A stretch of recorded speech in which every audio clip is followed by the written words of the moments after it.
Wake up, black people. Yeah. Wake up, black people, look around and see the war ain't overseas, it's right in our streets. Young kings killing kings before they 23. Then another mother crying on the evening news feed. Another little baby growing up without a dad. Another young sister carrying trauma from the past. Another grandmother praying while she holding back tears, watching violence multiply year after year. We scream for justice when the world does us wrong, but how we gonna rise if we destroy our own? Every funeral, another dream laid to rest. Every casket, another wound in the community's chest. The ancestors didn't survive for us to die like this. Didn't fight through oppression for us to live like this. Somewhere we lost the code, somewhere we lost the way. And if we don't change now, what future can we save? Wake up, black people. The babies need us now. Wake up, black people. The mothers need us now. Protect our women, protect our children, protect our elders. Let's rebuild our village. Wake up, black people. Yeah. Oh, wake up, black people. All right, in the realest way, man. Wake up, black people. Hey, this is Under the Groove Podcast. Welcome, everyone. Happy Monday, if you want to call it that. Here we are. You know, I think that's a good look in and of itself. This is Under the Groove Podcast. Please like, share, follow, comment, man, and subscribe to this Get Down, y'all. We got to bring it into its own Get Down, man. We got to prop this thing up, man. Way better than what we doing. Let me be honest, man. All right. We got to share this shit, man, as much as we can with those who don't know. And I have to admit, today I learned something about this whole Get Down, man.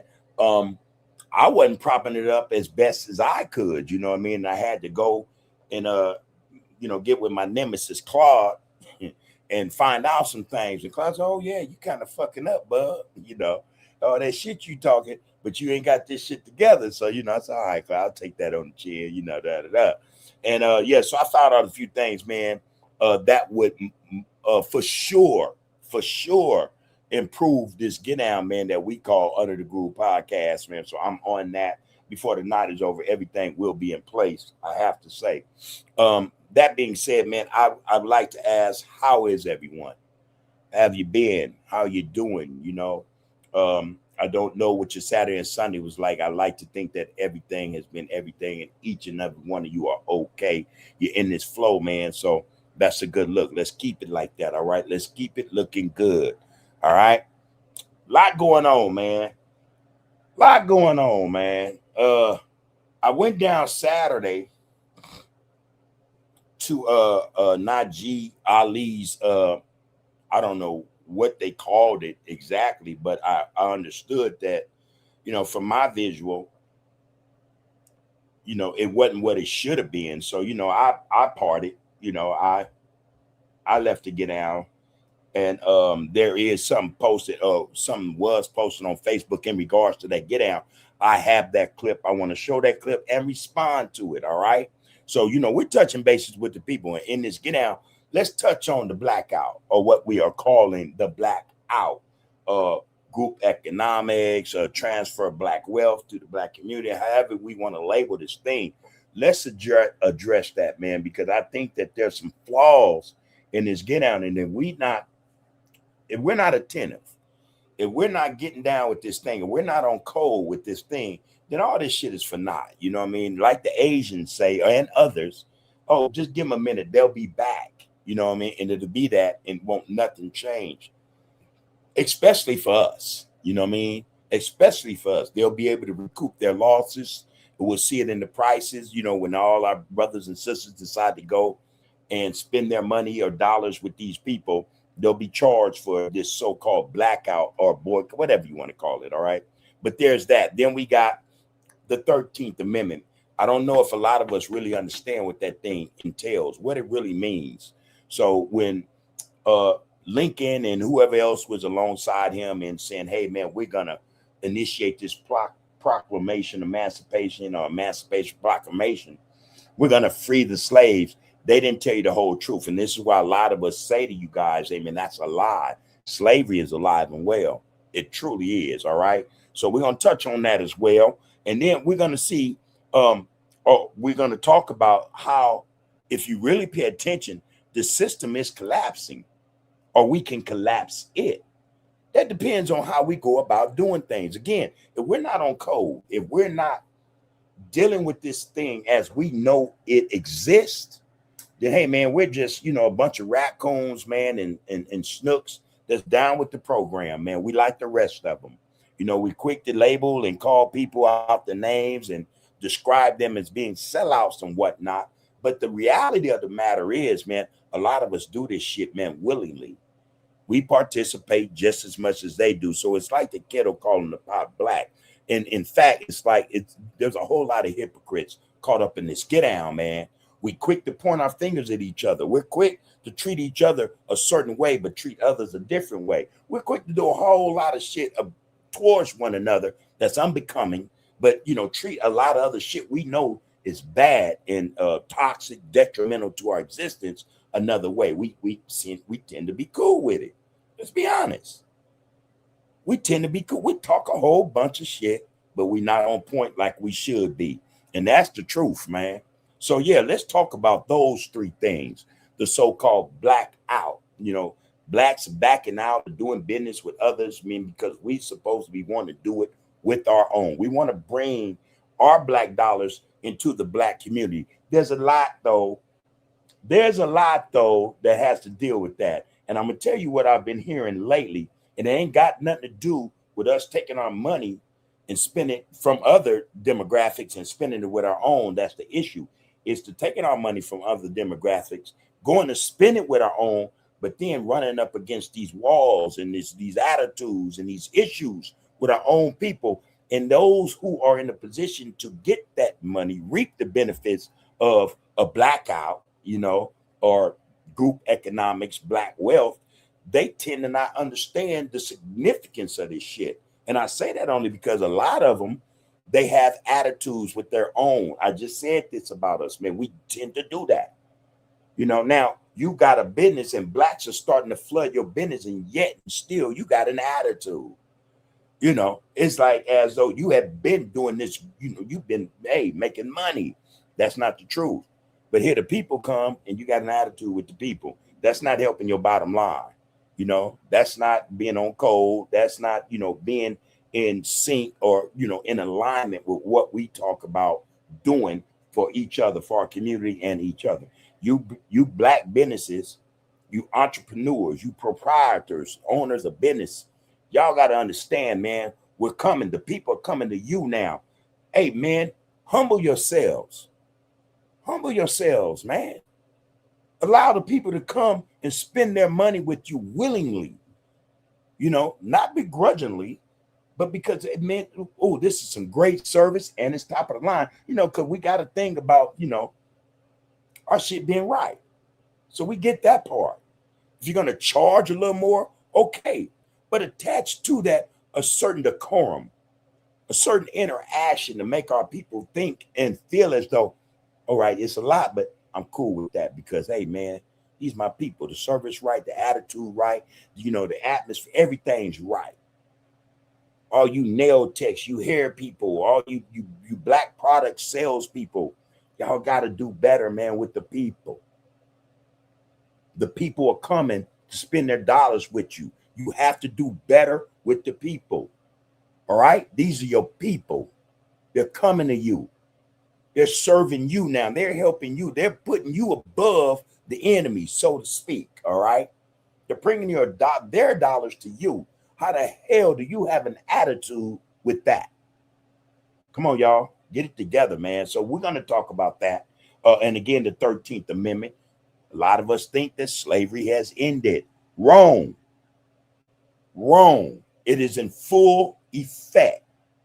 They got this thing now. When you go to prison, trust and know all these prison systems, especially the private ones, are starting to exact a certain system of labor that is wholly required from the inmate, you know, or you're going to do, it's called, hey, you go to jail, we want your sweat equity. We want you to know that you're in prison, and as such, you are now legally a slave. So all you brothers who want to do the shit y'all doing in these streets, you know, to your own, understand something, man. They have a system waiting on you where as a result of what you did to your people, you will become a slave. They want you to do this shit. This is how they get slavery up and running again. Lock us up. Lock us the F up. That's the get down, man. I'm telling you, man, there was a caveat in that proclamation, Emancipation Proclamation. There is a caveat. Most of us won't read it and find out what it is. But I'll hip you to the get down, man. Listen, yeah, they did that. They said, okay, we're gonna release them, whatnot, blah, blah, blah. But in fine print, any mother mucker we lock up for any crime that's on our books, they are once again, or they will be a slave. Go read it for yourself if you don't believe me. 13th Amendment. All right. Now that coupled with, like I said, the system, and we know the system is unjust. We know it's corrupt. We know it's racist. It stands on the foundation of white supremacy. It don't have to be this way, though. It only exists as it is only because we have not gotten our ish together, man. We don't see the bigger picture. How we don't see the bigger picture? How we don't know that this system is more detrimental to us than a brother with a gun that looks just like us pointing it at us. This system is 10 times worse. That's just one aspect of what we have to deal with in the streets. But now, aside from that, we got the politics, we got the economics, we got employment, we got police brutality, we got miseducation. You can go on and on, man. This shit is compiled just like that. So one brother pointing another, it's bad on the face of it. Pointing a gun at another brother, tripping on how whatever it is he tripping on. Compare that to everything else that we know we have to go through on a daily because of how this system is set up. It's no comparison, man. It's no comparison. We got an issue. Okay, this is how we break this shit. And we talk about this all the time when we touch bases with the people. We have to learn to unplug. How the hell are we cool? It's like we got Stockholm syndrome. Let me put it to you like that. We are suffering from Stockholm syndrome. Black folk. We okay with a system that oppresses us, that murders us, that does everything it can do to keep us beneath it. Will not allow us to rise. And if you rise, you have a job. And if you don't do the job description or what's in the job description, you'll find your ass back down here with us or dead or in jail. That's just how it plays, all right? Listen, man, come on, man. We're not no dumb people. We're brainwashed. We've been indoctrinated with a lot of BS. That doesn't mean we can't correct. We can't correct what's in our heads, what they've indoctrinated us with. We just got to work at it. We got to be willing to adjust, adapt, and adjust to the circumstances. We know what the circumstances are. We're in a system that can give a flying flick about our children and about our women, mostly, and about our brothers. We know this. Why are we still in this participation phase or atmosphere or frame of mind or life?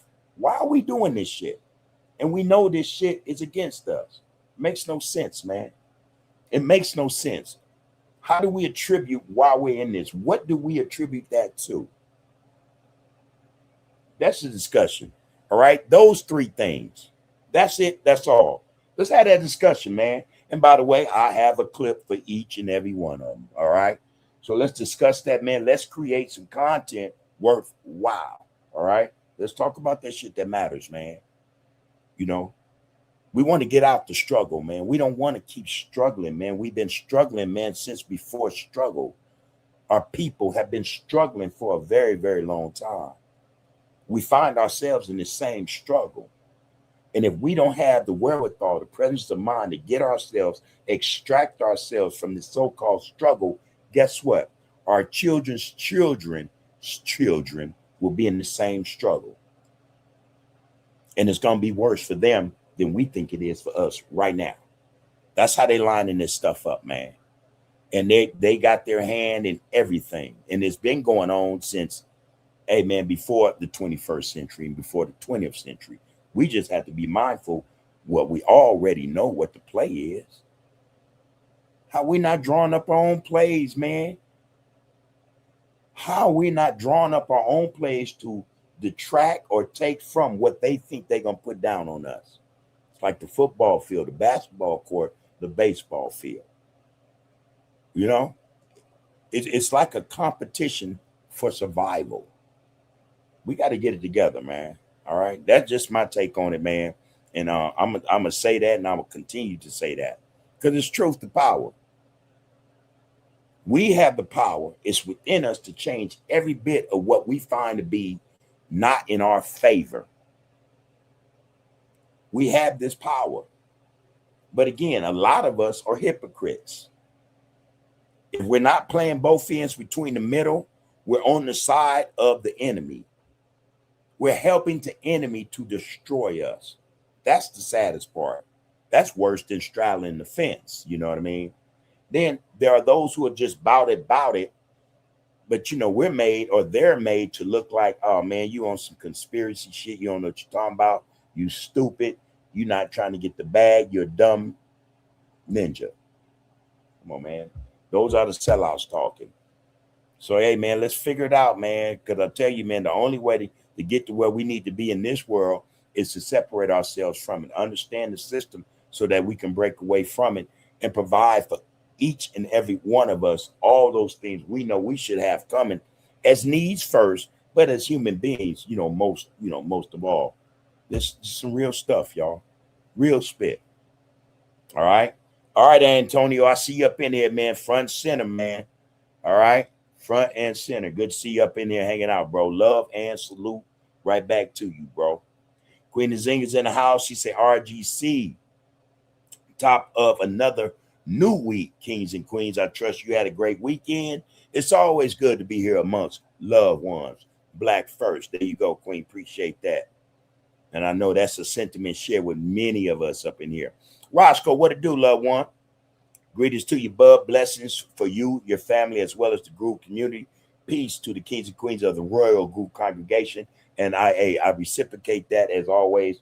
Peace and prosperity to you and your family, brother, first and foremost. I extend that also to the extended family of the Rays. Like I say, from Pasadena, Inglewood to LA, man. All love and respect to each and every one of you brothers and sisters. And I like to think that, hey, man, y'all got your minds tuned just right, man. Understand that this is a war that we are in. So you guys are doing everything you can do to help yours, first and foremost, get up out this situation or win the war. Win the war so we can get up out this situation. Glad to see you up in here, Roscoe.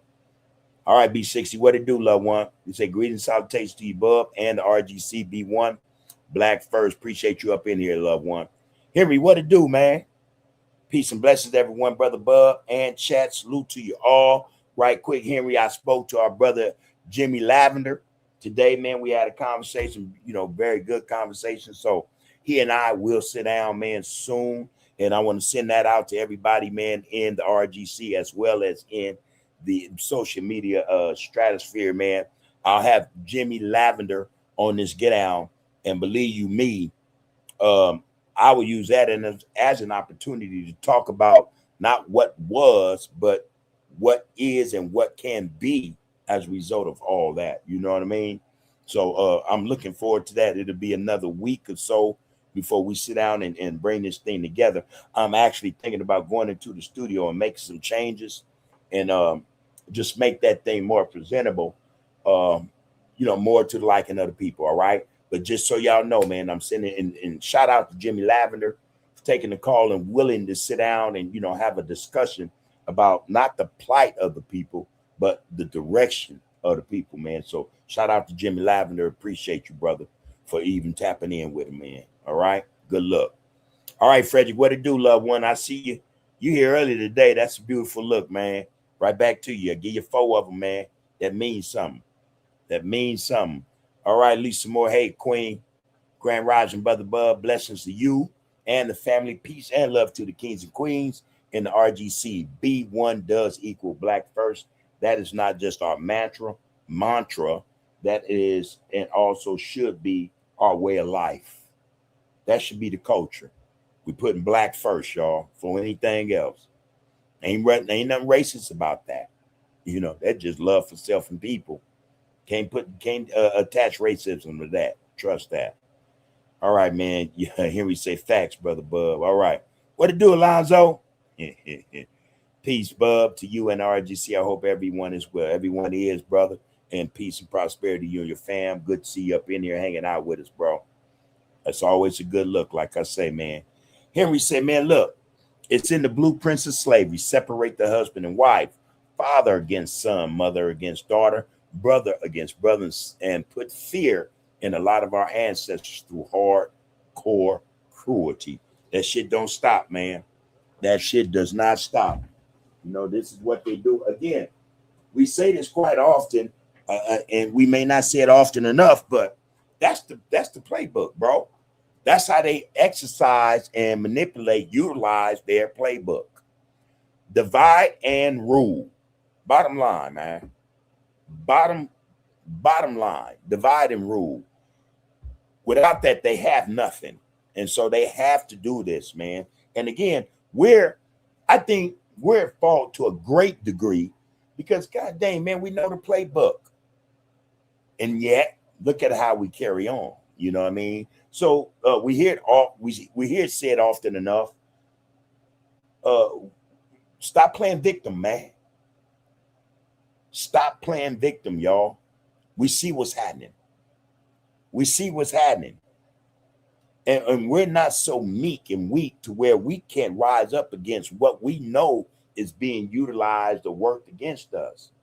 We know this get down. We know this music, man. We know the beat. We know the tune. We know the whole band. We know it. Come on, man. Stop blaming these people. Let's start doing what we have to do. I said here, and again, I might have said more often than not. Hey, man, we know what the play is. We don't got to focus on that. We should be focusing on what our objective is. And that's to extract ourselves from this situation. And if we're willing to do that, we'll see the changes. But this is not something that's just going to fall out of the sky in our laps and then boom, everything changes. No, this requires effort and work, dedication. You know what I'm saying, man? Determination, patience, persistence. We got to do all that shit to make this thing go in the direction we need it to go in. If we're not pushing like that, hey, man, again, we're doing all this shit for nothing. And again, they think, it's just a matter of time for them lazy black ass people stop fighting. And when they do, we going to get them. It's going to be 10 times as worse. The amount going to go up 500%, blah, blah, blah, blah, blah. We know how they play the game. Let's stop, man. Let's stop blaming these people for us allowing this shit to happen. When you know better, you're supposed to do what? There you go. Supposed to do better. All right. That's on us, y'all. I'm against that shit.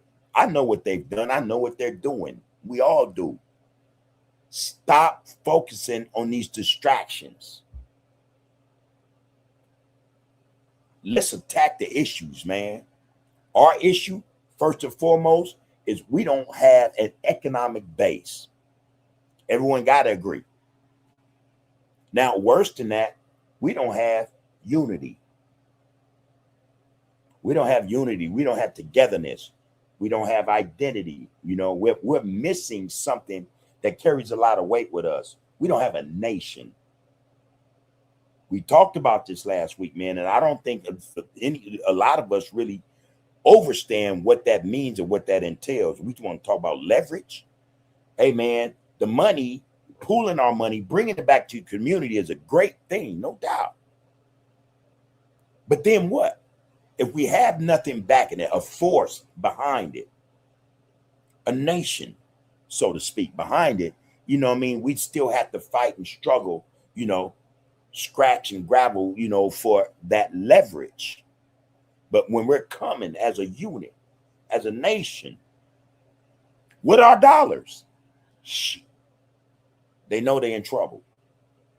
So again, the playbook, man, it's got all kind of shit in it, man, to distract us, to sway us, buy some of us off, to have some of our people, hey, man, play their game rather than ours. We see this every day. If we don't come together, man, with a foolproof plan on how we're going to go about doing this shit, this is all for naught. No. And then the first thing we'll do is revert back to blaming them for our situation. When we had the ball, we have the ball in our court. Don't nobody shoot ball, play ball better than us, y'all. Nobody. I don't care. You could put it a 15 against 5, and 5 of us will get it done over 15. That's how well we play ball. So we got to stop this shit, man, and get on our game. All right. That's all I got to say about that, man. All right. That's all I got to say about that. But a great point made, Henry. That is a fact. And again, I want to thank you, man, for lining me up with me, brother Jimmy Lavender, man. That was a good look, man.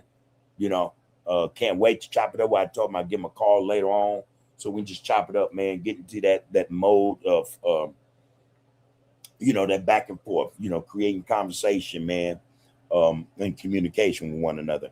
I think that's imperative, needed, man, so that when we sit down, I ain't got to be, I know the history. Not only that, but I understand it from his perspective to where his perspective sees it in the present as well as the future. So I appreciate you for dropping that line on me, man. Really do. Lonzo said, man, Roscoe, I finally found your YouTube channel. Man, that thing been up for a minute, Lonzo. Quit playing. All right, C Fire said, man, Lil Bear tapped in. I need one of those UTG shirts. LOL. Hey, man, and so everybody pretty much know this. I don't take, the twos and fews, $5, $10 from the people just because, we're doing, what we do on this channel. This shit free. T-shirts gonna cost you. I'm getting to 100. Going to shop at underthegroove.com. T-shirts is in there, brother.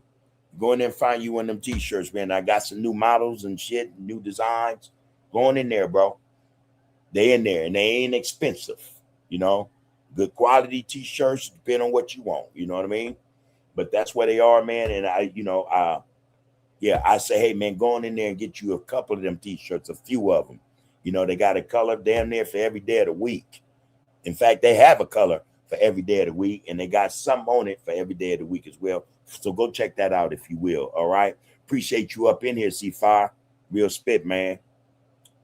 All right, Raymond say, man, if we look at Tulsa, Rosewood, St. Louis, Harlem, etc., and understand how our people built themselves up to reach high levels of success, we could emulate that blueprint. Listen, and yeah, man, truth to that, truth to power, bro. I think like this though, Roscoe, and I think you would agree. I don't think it's we have to understand how our people A, B, and C. You know what I mean? We got that. I think it's inherent in us. It's just this innate thing. You know what I mean? We have this instinct to get shit done. It's in our DNA. For the most part, we don't have to go back and research how they did A, B, and C. I just think it's in our DNA, man, to know to build something, to create, and then process it in such a way to where it can be, spread it out, to the people, It's just about us willing and wanting to do it. I think a lot of what we are dealing with, what we see in our communities, is fear of the unknown. So that's one of the things indoctrination has done to us. It's created this thing in us where we're in doubt of our abilities. We got superpowers, man. We're the melanated persuasion. You know what I'm saying? Real spit. Hey, man, don't nothing be to fail but a try. And that's what we must do. We got to get up off our asses, our backsides, and create. and create and create. You know what I mean? These are lessons, man, that are, again, they're in us. They're in us to get up, man, and figure it out. You know, that understanding, like I said, is already inside us. We don't have to go and research this shit. We know from here as well as here what needs to be done. A lot of us got to get beyond that denial, self-denial, or self-doubt, that lack of confidence, and that fear to get done what need to be done, bro. That's just, I think that's it. That's it, you know? And without that willingness to go ahead, man, hey, throw caution to the wind in some instances, we ain't gonna figure nothing out. We ain't gonna learn shit. We're not gonna bring nothing into fruition, you know, that would help not just the individual and his family, but the people. If we're not willing to make them moves, man, then hey, I don't know what to expect or what we should be expecting. We got to do the damn thing, bro. We have to do the damn thing. I'm gonna give an example. You created your podcast, your channel. Initially, you like, because I'm pretty sure you were like I was. Hey, man, I don't know the first thing about this shit, and I still don't. You dig? However, hey, man, audacious, bold, daring, I'm willing. You know what I mean? That's in each and every one of us to be every bit of that. You know what I mean? Even if we have self-doubt to some extent, a lack of confidence, you know what I mean? There's still some confidence there. You know, there's still, you know, a certain positivity about how we see ourselves and what we're able to accomplish. That's what we're supposed to be building upon. You're not going to build upon doubt, bro. You're not going to build upon, you know, not willing to find out how to go about doing something by going about doing it. You're not going to get them lessons, man, just sitting there waiting for something to occur or happen without you initiating yourself, your mindset, your aspirations, motivation, and potential in this get out. Period, point blank. So our message to the people is, hey, man, go for it. Even in doubt, even if you don't, your confidence is lacking, you have some fear about succeeding or failing, go for it anyway. That's the message, man. That's the message to the people. And this is how we overcome being dependent on those outside our get out, man. They need us to doubt ourselves. They need us to be in fear of, you know, branching out, you know, just, hey, man, they need us to not want to be pathfinders, you know, initiators of progress and creativity. They need that shit. That helps them win. So get beyond that. You know, that's my message, man. That's my message to the people. What it do, Chris? I see you, bro. Black Fist up high. Henry say, yes, indeed, Brother Bub. Good to hear that. And can't wait for him to come to the Under the Groove podcast and join us. Yeah, man, I'm already in my mind with that, bro. Trust me. I told myself immediately, oh, yeah. He ain't got where I told him, man, yeah, when we sit down, it's gonna be all good, bro. It's gonna be all good. I meant that, you know. I meant that. So yeah, man, appreciate it again, man. This fact that you linking us up like that. Raymond Skull, man, send this Alonzo, man. All right. Chris said your content with the sister Yacinda was fantastic. Appreciate that. I'm gonna tell y'all something about this sister, man. This is a strong Black woman. I have to say that. And she'll tell you, I ain't got to tell you, if you listen to her enough, she'll tell you she's faith-based. You know, she believes in Jesus Christ and her Lord. You know, that's her get out. I don't knock her. You know, so she stand on what she stand on. And we had a debate. I slipped up, man, and didn't record it because I put it on pause. Had the wife put it on pause, and we start going at it. I'm telling y'all, man, it was fire. And another individual sitting in the wings said, hey, man, are y'all recording this conversation? And I'm like, damn, I got a bad habit of doing that, bro, you know, and I do. You know, some of our best exchanges are off camera. Well, you know, we're not recording. I made a point then and there. I said, okay, man, I got to, that won't happen no more. And that be that good stuff, man, that I want to be able to share with a whole lot of you. You know what I mean? Not necessarily in a private setting, but in such a way where the RGC get access to that. And without a membership, we know who we are. You know, you ain't got to have no membership to get, you know, I'll tell you when it's going to drop and y'all be front and center. And I guarantee you'll be like, oh, shit, gems and jewels. Yeah, so Yacinda, man, is a strong Black woman, man. She come from where we come from. Don't get it twisted. She's a mental hygienist. She will help you to remove all that BS in there and clean that space out, man, so that you can replace it with something positive, some progressive and productive. So I give her flowers, man. That's the sister. I give her flowers, you know. And I don't necessarily extend flowers to a lot of our sisters because I don't interact with them like that. You know what I mean? But I give her flowers. All right. So you guys go check out part 3. I think will be in a couple of days. We did a 3-part, 3 episodes on that Get Down. And again, the last one I think was the best. And this is where, you know, we come back into it heated, debating a few things. But that's what we should have been recording when we took this break. I dropped the ball, but that's okay. It won't happen again. I will not fumble again. Shout out to Yacinda. We appreciate you, sister. They love you. All right. You do us proud. Real spit. And thank you to our recorder, my wife. She did all that, you know. She made sure everything was everything. And I did notice the volume was off. So that will be corrected, no doubt, next go around. So, you know, I'll take responsibility for that as well. But yeah, man, she's in the game, man. She's with us. I have an idea for Sister Yacinda and I. I'm hoping that, you know, her God, you know, speaks to her and say, hey, this is a great idea. It's going to serve the people. And it allows her to get on board with this Get Down, this ideal I have that was actually given to me by my wife. Great idea. We hope that her God, you know, blesses her, gives her the blessing to come on and let's do this thing maybe once a week or so. You know, I think it's very, very, very needed, you know, especially in our community. So salute to Yacinda. This is Water, everybody. Peace and blessings to you and yours.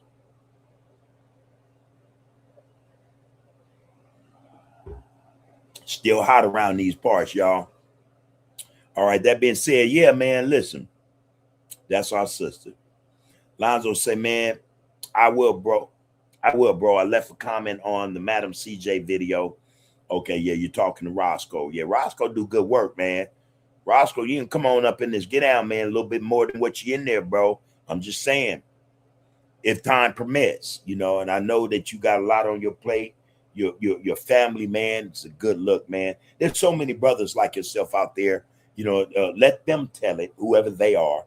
We're not like that. We ain't built like that. We ain't wired like that. That ain't how we get down, you know. That's so far from the truth, man. You know, you're a great example of a brother, you know, doing what he's supposed to do and staying the course. Stay the course, bro. If you're able to bring more content, we would appreciate it. Trust and know that. All right? We would appreciate you bringing more content, man. On top of the fact that you got your first job is home. And for a lot of us, be a brother or a sister, man, woman, king, queen, god or goddess, our first job is at home. Real shit. Everything after that, man, is just a second job or something like that, man. You know what I mean? But a lot of us understand that we accept and acknowledge that our first job is at home first. You know, and that's some real shit, you know. So, man, peace and prosperity to you, bro. Shoot. Lonzo say, man, Bub, when you were talking to Yacinda, I felt like I was in couples therapy. That was great conversation. Yeah, man, and she'll have you. Hey, boy, look here. You can be on your game. All you won't be. but it's something about her delivery, her approach to shit that will disarm you and have you say, yeah, okay, right. Yeah, I admit that. Yeah. Yeah, oh yeah. Dang, I've done that. You know. you know. So man, again, man, she's great for the community, great for the message that needs to get out to brothers as well as sisters about our responsibilities, how we are accountable in the house first, and how that transcends and spills over into outside our front doors, our porches, our sidewalks, our streets. You know what I mean? So I commend that sister. I give her flowers. I ain't got no problem with that. Yeah, man, there time, man, Yacinda, how you going? Oh man, I can't even speak enough about this conversation we had and what I failed to record. Oh my God. I've been kicking myself in the butt ever since, but that's okay. She's a part of this family, man, and she'll be back. All right. Let's put it to you like that. And again, let's all put in the atmosphere that she receives that blessing from her higher power, man, to come and sit down, and we're going to do this thing on the regular. You know, our next sit down will evolve more around our sisters, our queens and goddesses, because I think that's a discussion that needs to be had. And we're not having that discussion enough in the community, but especially on social media. All right. That being said, let's move on. And I was just saying, man, I'm going to try and get me a shirt too one day. Man, hey, bro, they there. What to do, Fat Rat? All right, peace. He said peace to you and the RGC, Big Bro. Right back to you, bro. Peace to you, man, your immediate family and the PBGs. All love and respect, bro, first and foremost. Just know that. All right, good to see you up in there hanging out. And we say, man, we have to build mentally and build financially in order to see some growth in our communities. Condition the mind. All that is a factor. All that matters. You know what I mean? And like I say, first and foremost, man, psychologically, mentally, and then spiritually, or spiritually and then mentally, if we don't have it together, man, nothing else is going to come together, honestly. I mean, especially as a group, as a whole, as a nation, as a people. If we don't got it together in that respect, man, we're not going to go far, if at all. If at all, we'll go anywhere. So that has to be first and foremost. We have to put that on our plate and in our minds individually as much as we should collectively, spiritually and mentally. We got to get it together if we want to profess or claim that we're going to get our shit together financially. In order to get this leverage financially that we're talking about, we got to have our shit together, man, spiritually and psychologically. We got to. You know, I think there's an order in terms of how that goes. You know what I mean? You know, just think about that. If you don't got it together psychologically, spiritually, and psychologically, you're not going to have it together financially. You're not going to do what needs to be done financially. All right. So I'm going to leave it at that. And if somebody got something to say, please put it in there, y'all. Don't hesitate. Don't worry about it. It's a conversation. We touching bases with the people. This is Under the Groove Podcast, everybody. Again, for y'all that's in here, like, share, comment, follow, and subscribe to this Get Down, y'all. We need that boost. We need it done. We need that support. Let's say that, man, like it is, man. Get the people up in here. Raymond Cole say, I can see where you're coming from. And it's an abhorrent feeling knowing our people could fear collective success, but glorify collective self-hate and violence. I was on the internet today, man, and they had, I think it was the Dominican Republic festival or something in New York. And all I saw was violence against each other. Most of what I saw was violence. And you know what, to me, I wouldn't describe it in any other way than self-hate. You're commemorating supposed pride and dignity about whatever you profess, to be or a part of. And yet I saw a whole lot of violence. A whole lot of violence against each other. I don't know, man. I don't know, man, how that works, But hey, we have that. We see it quite often. Self-hate and as well as collective hate. More than we see any other hate displayed against any other demographic We see it more so in ourselves and towards each other. That's all I'm saying.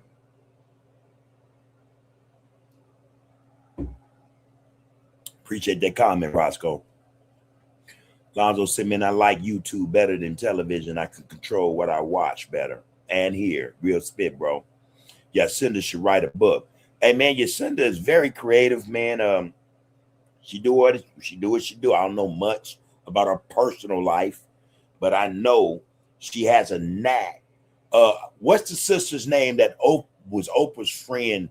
Almost like the same name, Yasveda, some shit. This sister did good back in the 90s. I don't know where she is today, but I know some of what she talked about back in the day, it resonated with a lot of sisters.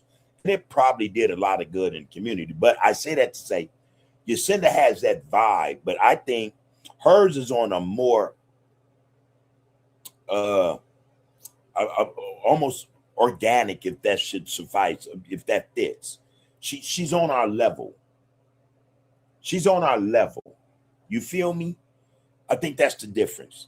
And in that respect, I think then she is able or could very well be able to connect to so many more people. You know what I mean?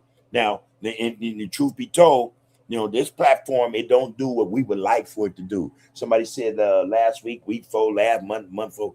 Man, how you ain't at 50,000, 500,000? Hey, man, it is what it is. I'm not gonna fight that. I'll be tripping out. I'm not going to stress over that. But my point is, we need to get her out there so that, she can start dealing with the people, talking to the collective. It don't just have to be this podcast. Let's get her exposure to where she could get out there and do the work. And I think she's more than willing, honestly. So, that would do a great service to the people, man, to get her out there, man, more than what she is, real spit. A book, she should do it, not just a book, have a podcast, have a TV show, a talk show, hey. Yacinda should write a book on growth and development. She should do a show on that as well. I hear you. Hawa, I see you, who snipe peace and prosperity, bro. Good to see you up in here, man. Love you for your support, bro. Love you for your support, man. And let's go to my loved ones, man, the community, man. I would love you more. I would love you just as much for your support. And if not, hey, so be it, I still love you. You know what I mean? All right? All love, man. Oh, Yolanda Van Sant. That was her name. Thanks, Fat Rat. This fucking Fat Rat, man. That's what I'm talking about, though. See? And that's the type of support and backing we need. You know what I mean? This is how we prop each other up, propel one another by having our backs. You know what I mean? Appreciate him, man, in a lot of ways. Real spit. Now he goes on to say, unfortunately, the righteous and the conscious path is the one less traveled by blind, deaf, and dumb of our people. It's always a caveat, y'all. It would do us a lot of good to know what they are, man, to understand what consequences are, circumstances and shit like that. The benefit of being informed as opposed to being ignorant. The benefit of being a participant in righteousness rather than one of negativity and wrongdoing and evil and shit, man. There's a lot of benefits to when we go about doing something right. It's in store for us, man. We can reap a lot of benefits, way more than what we do if we were serious, if we were righteous and conscious about what the hell is going on and how we participate and go about business on the daily in this life we live in, all the time. Snipe say, hell yeah, appreciate you. Let's drop in, man. Let's get into these clips. I only got 3, but I find them all worthy. I hope you guys do as well. And what I want to do is play one and people, get in the comments. Let's discuss this thing for 10 to 15 minutes. And on that and that alone, before I move on to something else, because I don't want nobody to say, hey, man, you're jumping from subject to subject. All right, I get it. I'm hearing you. So let's drop this, man, and let's see what it's about. You guys' participation is all. It always matters. It matters, all right? So let's go on up in here, man. All right. You got to get this out.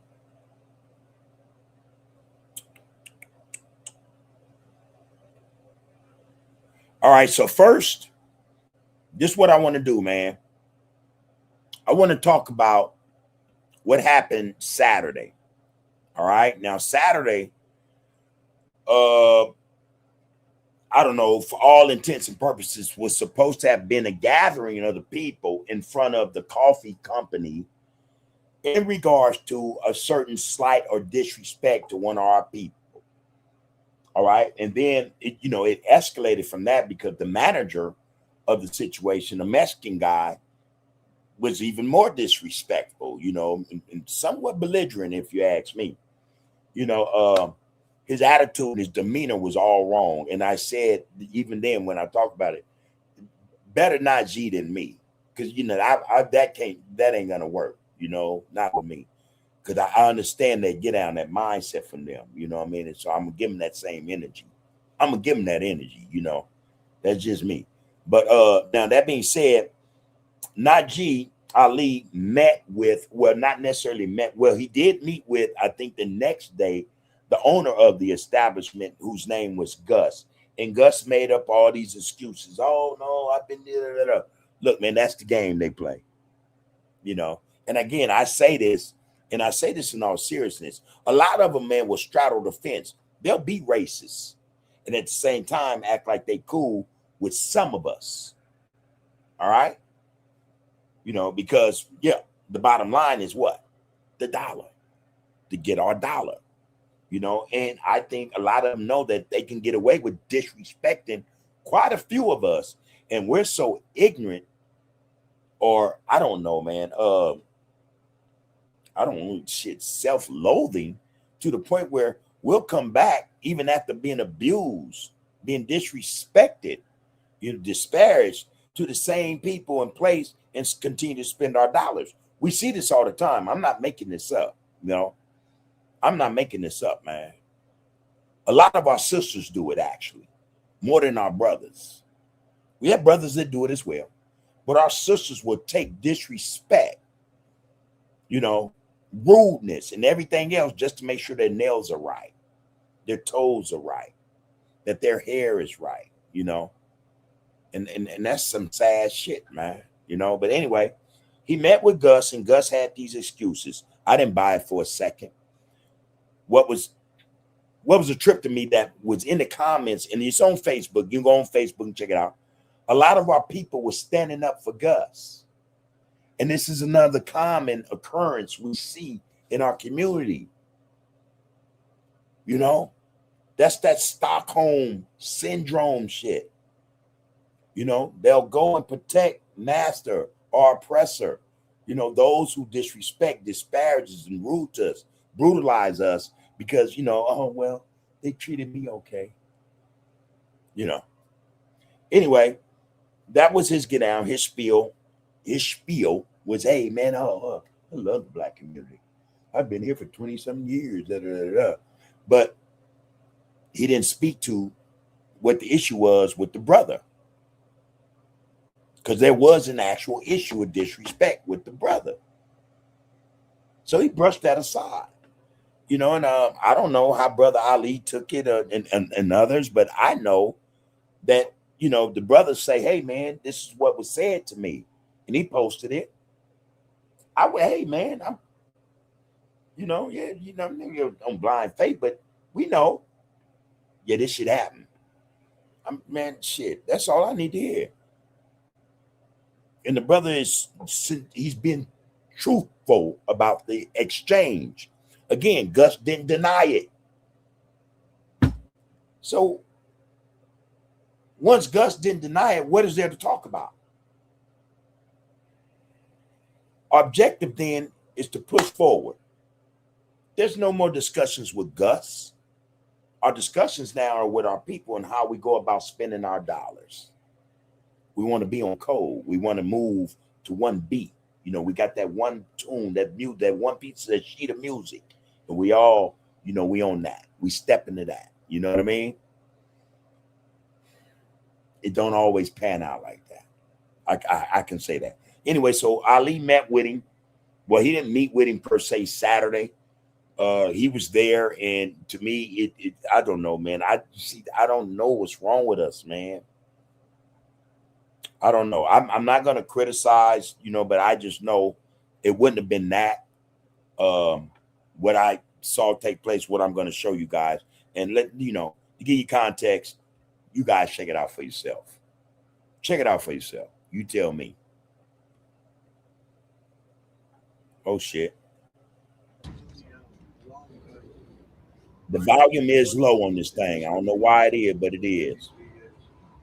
I've never ever said anything racist to anybody.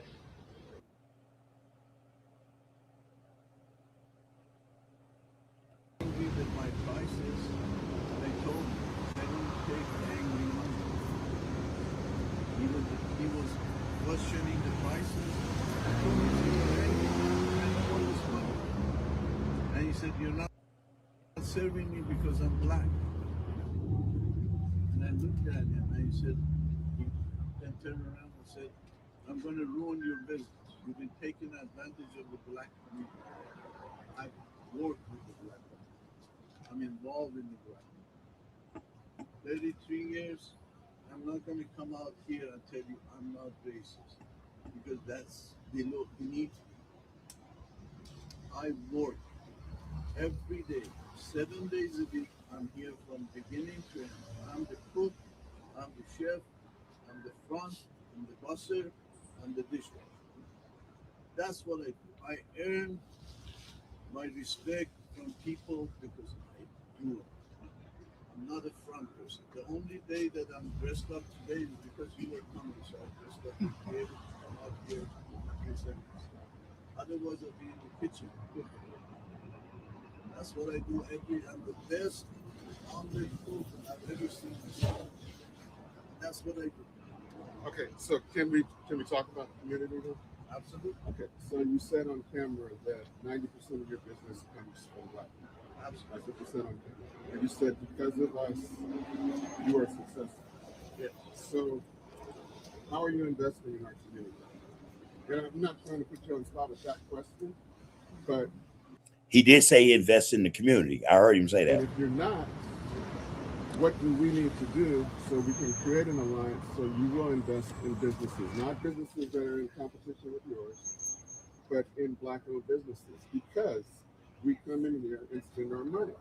So if you've gotten to know some of the small business owners, if you've gotten to know the youth in our community, there's a lot of youth in our community that are trying to start their own businesses. And they've come and they've had meetings and they've spent money that they can't even afford on breakfasts here, trying to impress people, trying to meet people that are going in. I know you know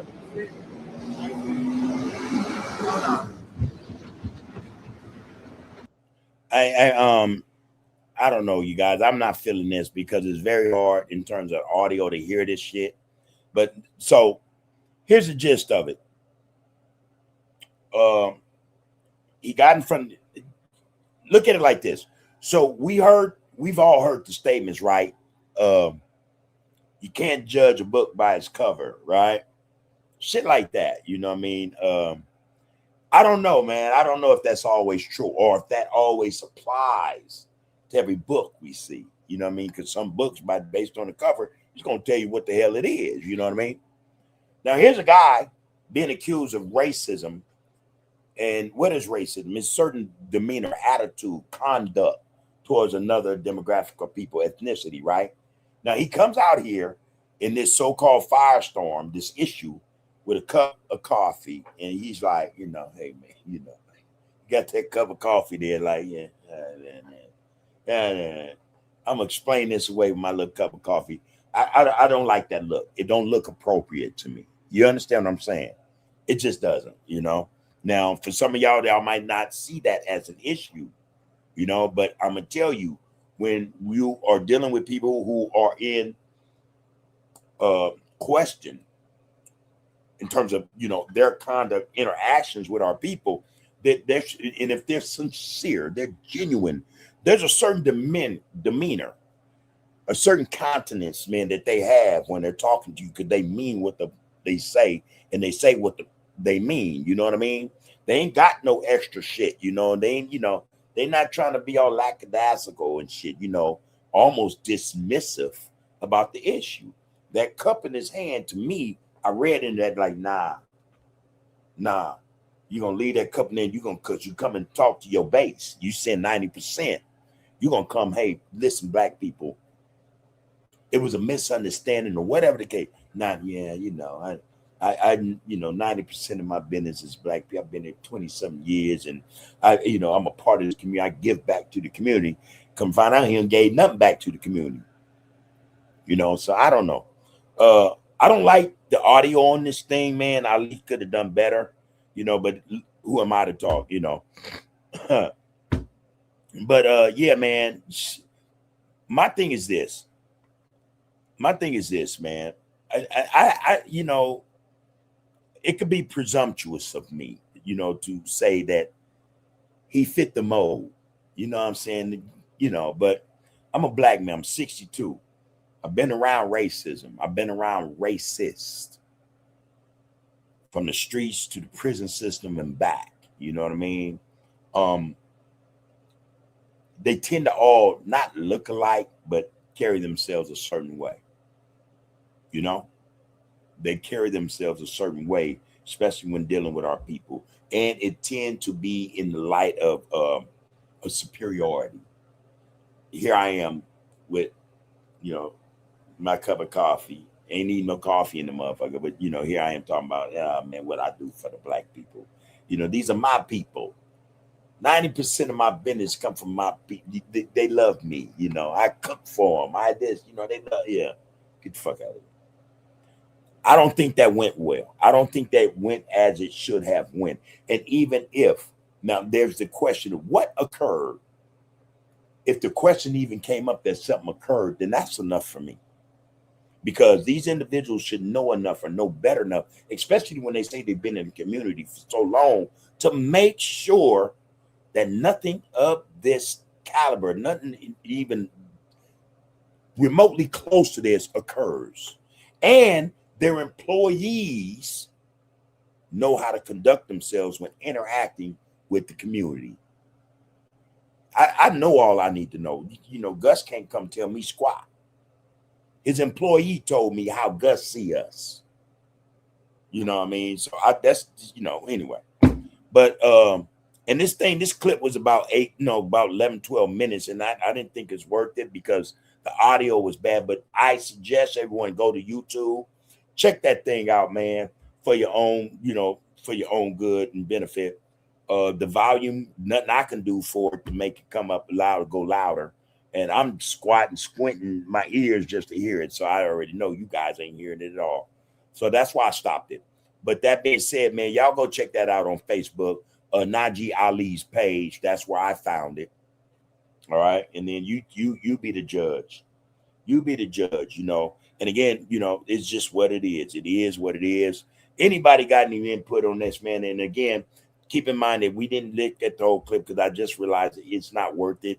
The quality is actually no good. All right. So, you know, it's no good. What I do want to say is I was there that morning, but as time got to the point where they were supposed to meet up, I'm going to tell you why I left, actually, and I'll tell you why I left. This thing had been brewing for days, and all I saw getting out of cars going into that establishment were black women and men, and they were doing it in such a haughty fashion where I had my truck, had my window all the way down, and I was faking like I'm recording. And you should have saw the attitude, like real haughty, like haughty. Yeah, I'm going up in here. I don't give a fuck if he is recording. We love Gus food. We're going up in here, you know. I wasn't even recording. And I'm smiling myself, and I'm mimicking, I'm acting like I'm talking into the phone, right? And they rolling their eyes at me. I'm like, man, people. So that let me know they knew, they had heard what's going on. And they were saying, hey, this is the side I'm on. This is the side I'm on. You know, I don't know, man. They love sound, man. And Sal, I'm gonna tell y'all something. Don't get it twisted. Sal, a little black hat. I'll just tell the truth, man. Yeah. And he had Miss Little Black Hat standing behind him, you know. But yeah, man.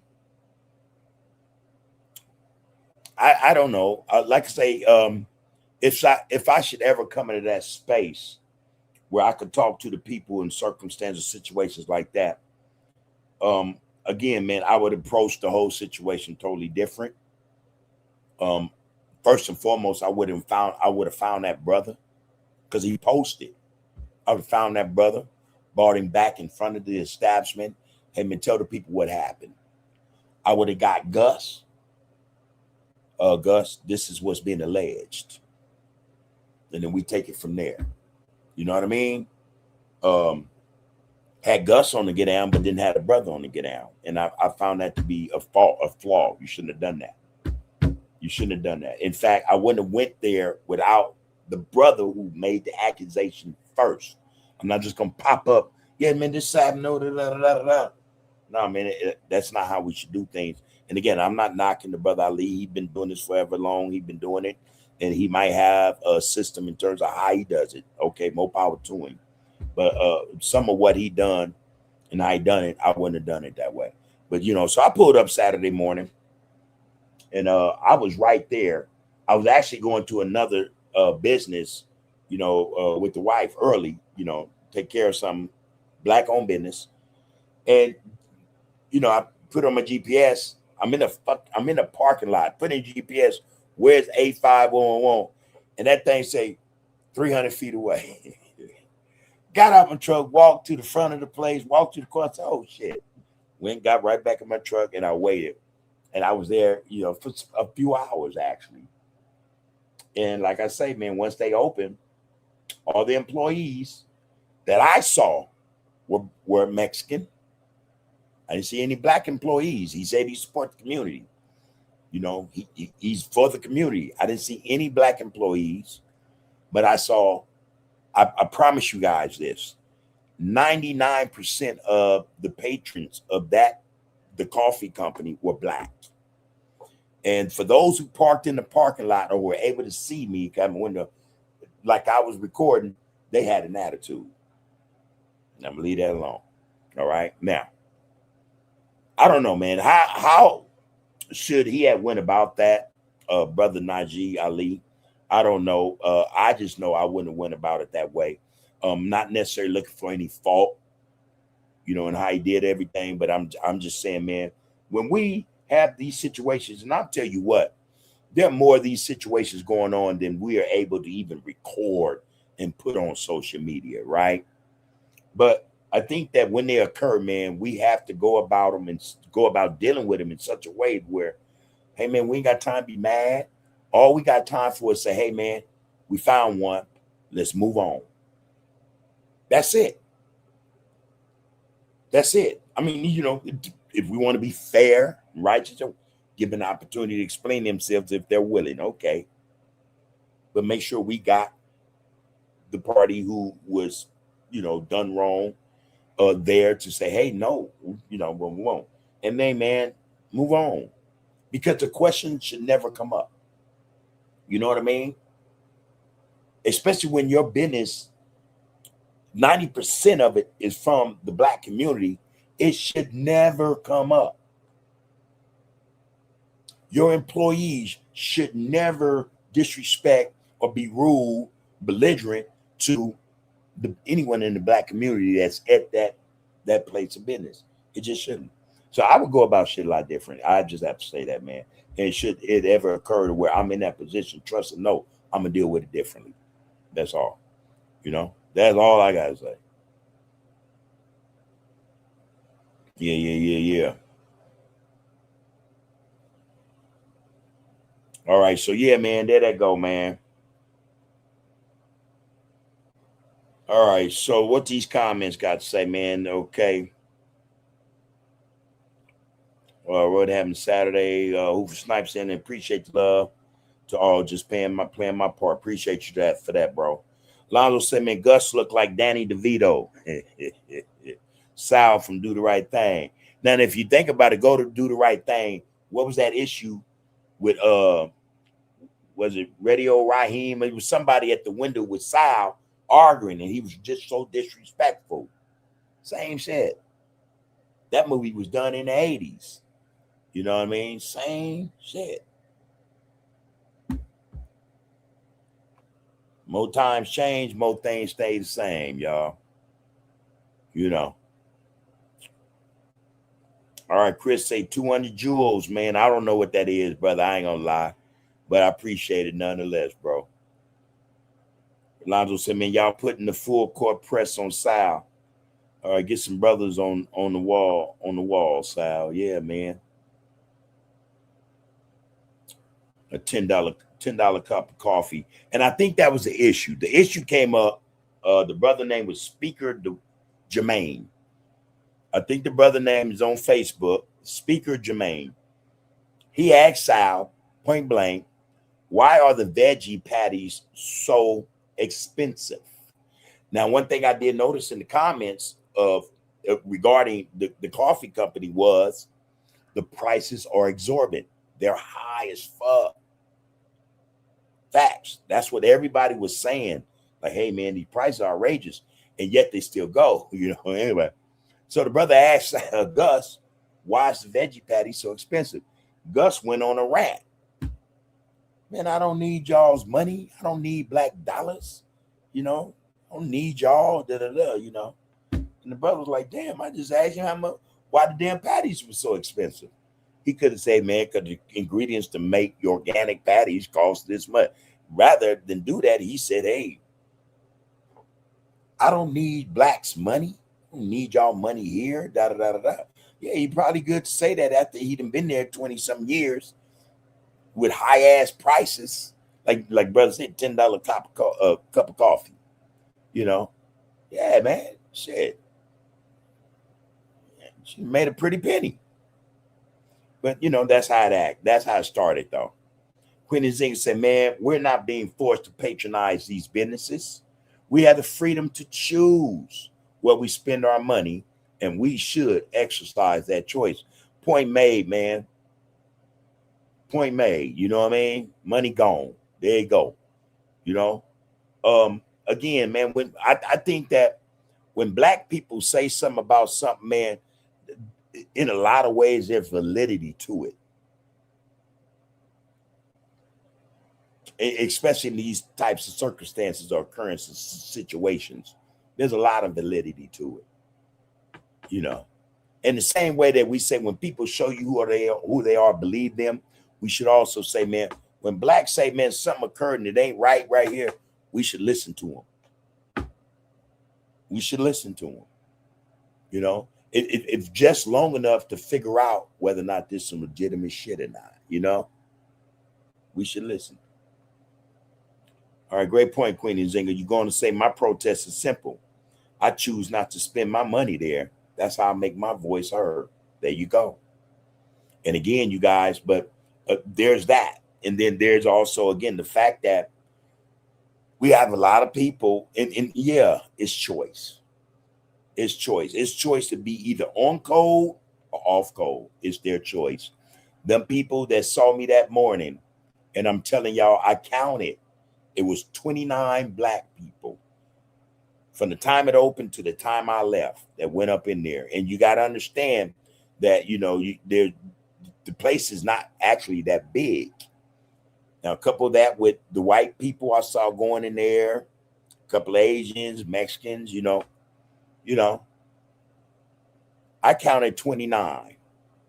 I don't know how many more came after I left, but from the time it opened to the time I left, that in everyone that saw me either getting out of their cars or getting back into their cars with my phone, and I got my phone, like I said, I'm acting like I'm recording. I got my phone like this. I'm looking like, and I'm doing it. You know, and they looking back at me like, give a fuck, I'm going up in there. I don't care what you recording, you know. Are people good for that too? I don't know why, man, but they are. Anyway, that occurred. But yeah, I don't know, man. We have a choice.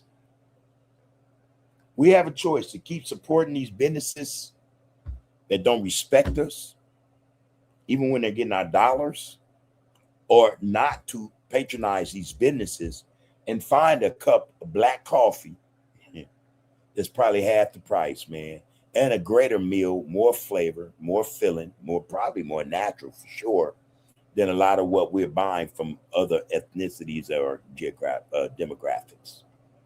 It's a choice. So thanks for that, Queen Nzinga.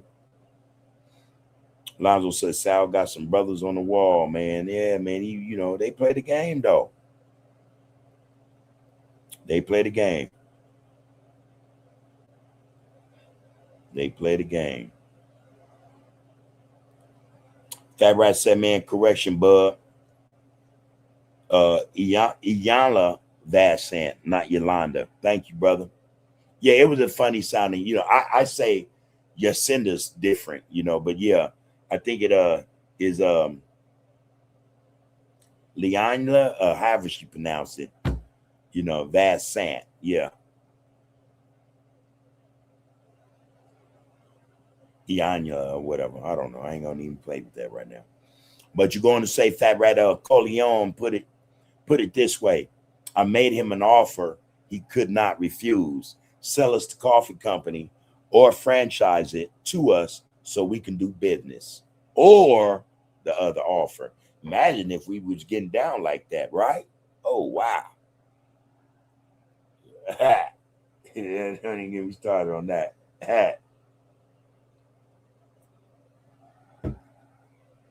Just imagine, man.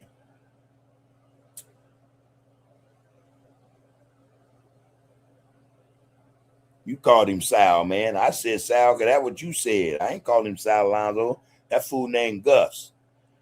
And Gus is a little black hat person. Sal is more Italian. Well, they could be Italian little black hats too, though. But yeah, hey. Now I say, man, I'm not going to spend no money where the customer service is terrible. Like I say, you guys, go check out Facebook, Najee Ali's page. The brother that had the issue with Gus, the owner, proprietor of the coffee company. I think his Facebook name or handle is, damn it, Streamer Jermaine or Speaker Jermaine. All right. I think, yeah. And if that's incorrect, somewhere in Najee Ali's page in the comments, somebody's gonna say his name. That's how I found it, But yeah, there that go, man. Excuse me. There that go. And I'll just say, man, I try not to spend no money where the customer service is terrible. Fat Rat said, man, but we were the Crips. Yeah, man. Yeah, man. We dropped the ball, but that's okay, man. Here we are. All right, so there that is, man. I don't know. I just think I would have done it different. You guys, again, you might have to go watch that video for yourselves to have a complete opinion about what's being said by Gus, as well as the brother who was saying, calling him on his support in the community and what he's done for the community, as well as Brother Ali. So you brothers, if you want, you sisters, y'all go check that out. All right. I want to move on. The next one is the 13th Amendment. Now, again, this is important because for our young brothers who don't really get it, if you are arrested,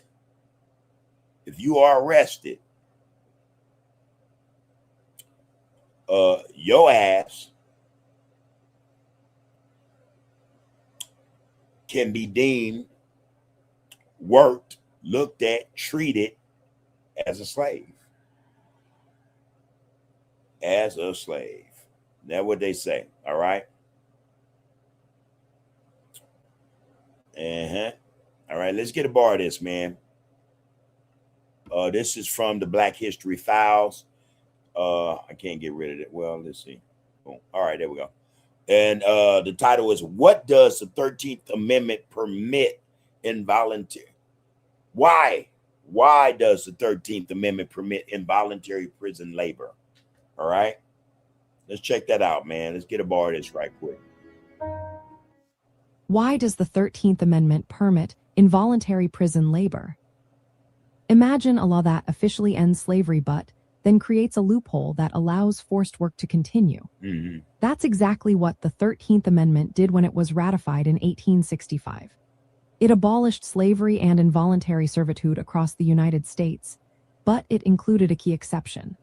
The amendment states that slavery or involuntary servitude is not allowed except as a punishment for a crime where the person has been properly convicted.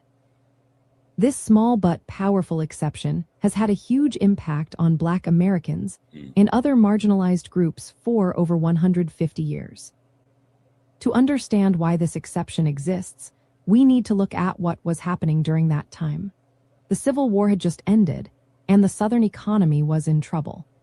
Plantations and industries that relied on enslaved labor needed a new way to get work done without paying workers. Mhm. Instead of ending slavery completely, the law created a legal way to continue forced labor under the cover of criminal punishment.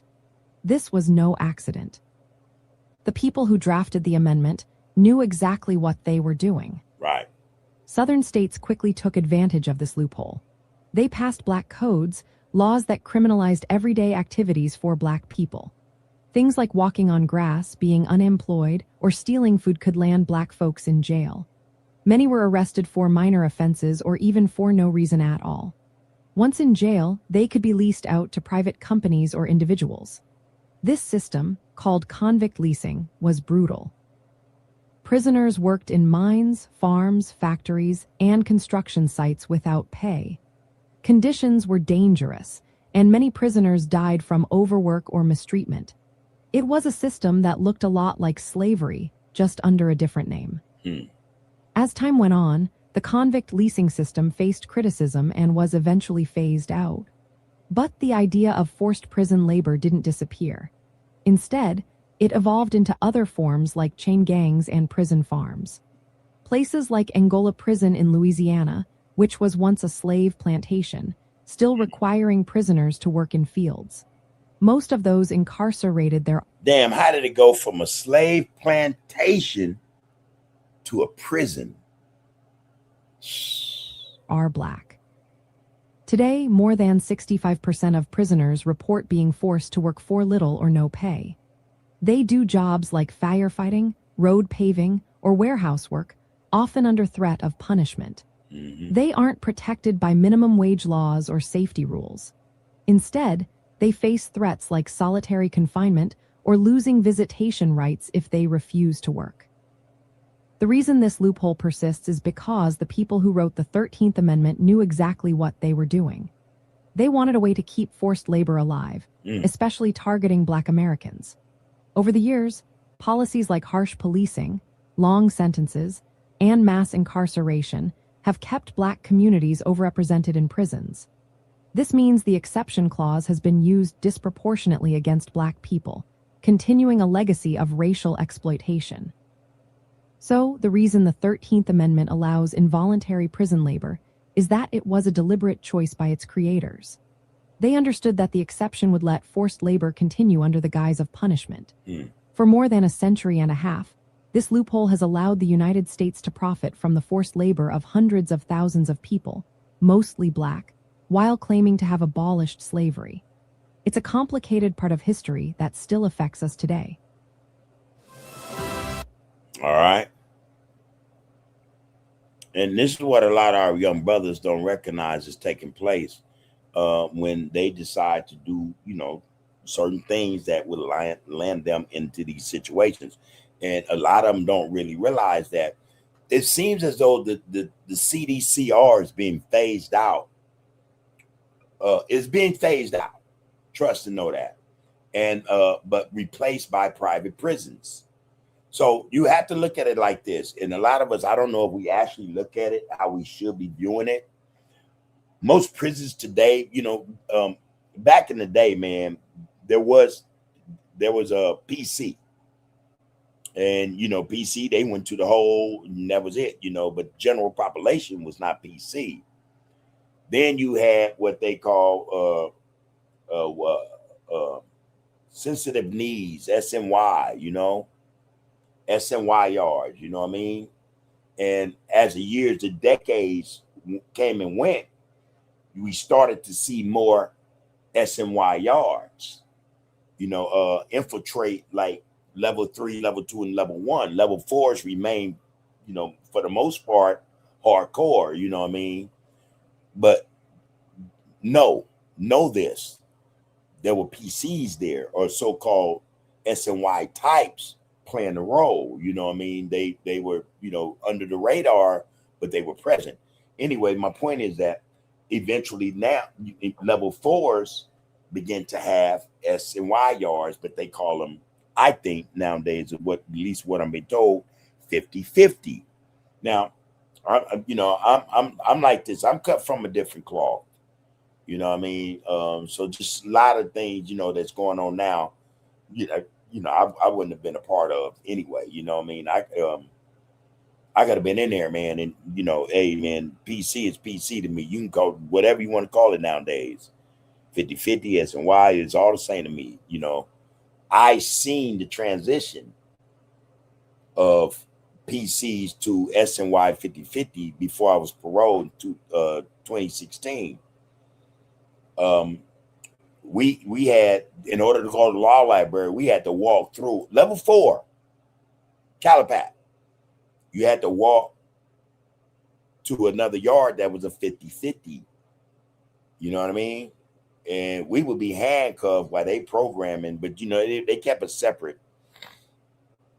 And it was like, 50-50s get the upper hand over, regular level 4s. I was in Salinas Valley when they broke down C yard, cleared out B yard. We get to B yard, but it's buildings. I think 3 and 4 was still PCs, so they wasn't giving us no program for months. Saying, hey man, the PC did the paperwork where they can keep y'all locked in the cells in the day room while they get the yard, and it was a trip, So anytime we left out of the building, we had to be in handcuffs while they were roaming, just some crazy work, man. But it was at that time I noticed shit was changing. Now, I'm saying all this to say, man, because the system is the way it is now, it's so more, it's not like it used to be, man, where individuals in prison, and I don't care what race they was, if shit was all bad and we figured the system was working against us, trying to play us, everybody rise up and it'd be on, not anymore. You know what I mean? Not anymore. With the advent of cell phones and certain designer drugs making its way in prison, the prison culture is changed drastically, man, to the point now where actually police don't even got a police no more. COs barely do any work. For the most part, prisons stay on lockdown, shit like that, PCs, they're on the main line, when something is done, somebody don't like, then they get exposed and they get chased off the yard or whatever. But the prison is changing in that damn near the whole prison is PC. You know what I mean? And there's going to come a time where it ain't going to matter whether you're PC or not. The CDC, I think, is flipped. It's on its way out the door. Private prisons are not going to care about PC or not. Who's PC and who's not. All they're going to care about is the labor. The labor. And even in some prisons, you have private industries or corporations inside them paying maybe $3 and some, a wage, for some type of part that goes to some electronic tennis shoe or something, glasses, shit of that nature. Prisons are changing. My point is prisons are changing. Corporations are invading state prison now. I can't speak for federal prison. I've never been there, but I got a feeling that state prison, it's going to end as we know it. The only thing that may stand as a state prison, CDCR, California Department of Corrections and Rehabilitation, will be those individuals who are debilitated, not in good health. You know what I mean? And there are a lot of them now in the prison system.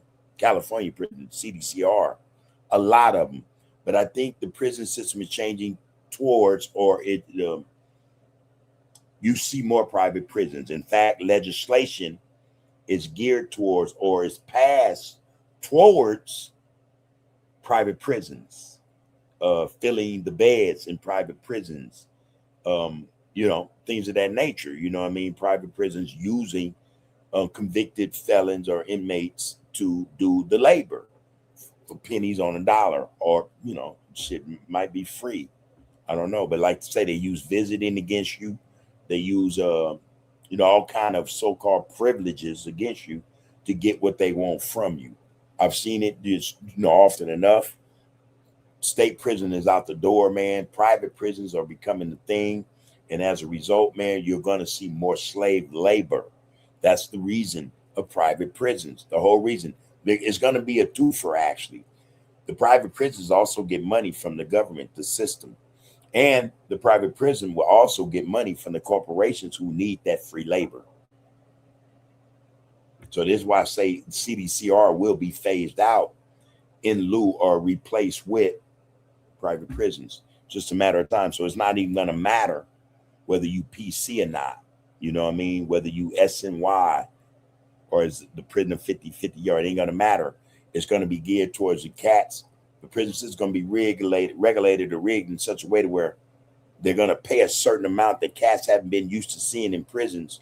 And cats are going to tolerate the snitch class, the PCs, the SNY, the sensitive needs guys, just to get $100 a month check for commissary packages or whatever.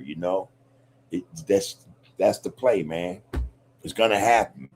Those who are hardcore are going to stay and remain hardcore, and how they knew the prison system will be put into segregation. That's just how it's going to play, man. So the free labor is up and running in turn. Well, free slavery, that sweat equity is going to be utilized, and they're not going to allow no so-called level 4 mainline and 50-50 yards and all this shit to interrupt or do anything that would thwart them making money. So the 13th Amendment is going to be up and running. In fact, it already is up and running in the California Department of Corrections and Rehabilitation. And California is just getting on board. Like they said, Angola, Louisiana, crazy as shit to learn that prison facility, that whole area used to be a plantation. It's now a prison. Go figure, right? That's how bad it is. So I don't know, man. I don't know. I see it for what it is, and it's not a good look, man. It's not a good look in terms of what we're up against. And we're up against a whole lot. Again, that's just one aspect. So we see why a lot of what we see occurring in the streets, and it's by design. It's by design. It's manufactured shit, man. We see how social media plays a role in wiring the minds of our people to have them to act ignorant and do silly shit that'll land them in prison.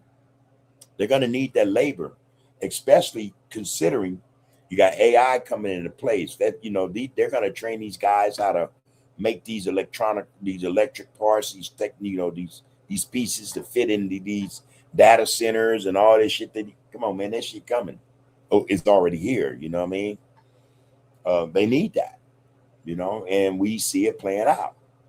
13th Amendment is alive and well. So that means that slavery is alive and well. Again, if you guys just do your research, the young brothers who killed that rapper, the judge and the DA talked about it like it was just a thing to do. Sweat equity. Basically told him, yeah, this is a young buck or a young slave. We'll get a lot of years of work out of him.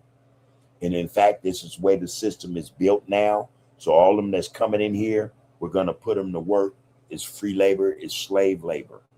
So you brothers are leaving streets that you could create a better life for yourselves to be placed in a slave-like environment.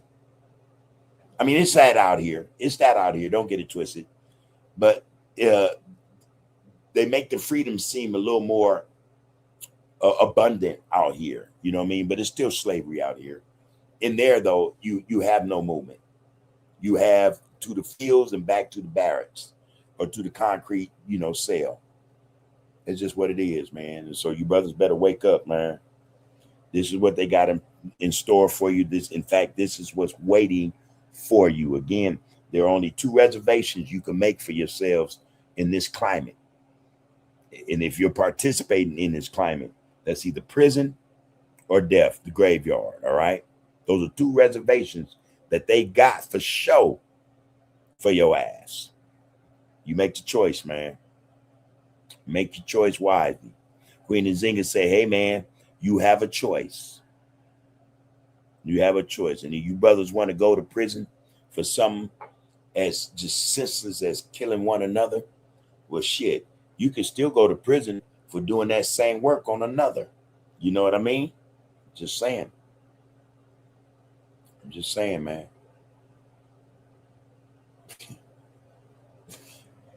Then you'd be a hero for real. But I'm just saying. Yeah. There that is. Keith Kloss in the house, y'all. Keith Kloss in the house, man. Hey, man, peace, prosperity to you and all the loved ones, your family down that way, man, Costa Rica. All right. Good to see you up in here, bro. Say peace to the chat and the RGC, man. Always good to see you, bro. Man, he said big bubs, H's, man. All love, man. Peace, prosperity. All right. How's that thing going down there, man? The basketball camp, man, academy. How you doing with that, man? You send me some pictures one day. I'll put them up on the thing, man. I'll show them off for you, man. Good to see you up in here, bro. And again, may everybody be well, man. And you guys are steady. You stay in the course. Stay in the course, man. Stay strong, man. Mind is steel, heart of stone, y'all. Remember that Fat Rat? Fat Rat said, man, Lonzo, man, but there's no record of us getting down on the gusses in our community. Tell the truth. Well, leave that alone. But yeah, Henry Cedello said, man, and the chain gang was invented to keep our people in slavery, making up ways to put them in jail for the beneficial financial free labor and success of themselves, devils. But the piece said, this is why the black code was invented or created. So for anything, you could have been towing the queue. You can walk up a dirt road and one of them saw you spit in the dirt. That would be reason enough to lock your ass up. You could have been walking through the city streets, man, with no shoes on. Reason to lock you up. They invented things just to lock you up, man. So that was created just for that purpose. Okay, so we freed what? 500,000, 600, ain't no telling how many supposedly that were released from bondage. But imagine how many more they brought back in using the black codes, using these bunk ass laws and loopholes to bring brothers and sisters back into bondage. Cold twist, man. Cold twist. All bad, man. All right. Keep sending shots out to his sis, man. Queen Nzinga. And Henry, man, good luck, man. Good luck. Hey, man, look. It's almost like a party. Everybody ain't cheering. Man, Boss Kloss in the house. Real live celebrity, man. A good brother. Keith Kloss said, man, glad I could finally catch up with y'all. It's been a minute. All good, bro. We know you be back. We knew you'd be back, man. We understand. We get it. Lonzo said, man, salute, brother Keith, to you, bro. Good to see you. Hope all is well with you and yours. Real spit. Queen Nzinga said they called this convict leasing. The U.S. ended legal slavery, but left a loophole that allowed forced labor to continue through the prison system. These are some cold, calculating people. All right? And that's what I say about Gus. Cold and calculating. Cold and calculating. They go for a whole bunch of them, y'all. And I'm telling you, they always think they can pull the wool over our eyes. They can lead us to believe some things that are not true. But we are of the melanated persuasion. We get the frequencies and the vibes, man. And I'm telling y'all, sometimes all we had to do is look at people and listen. And, you know, that thing is triggered, man. That melanin would trigger something and say, oh, shit, one of them. And this is why sometimes we're able to judge a book by its cover. I have to say. Lonzo says, very dangerous mixing PC. Listen, man, that's what's happening, though, in there. That's what's happening. That's what a 50-50 yard is. You know, but again, what makes that work, you know? What makes that work? Where you put brothers on the yard with pedophiles, rapists, things of that nature, snitches, and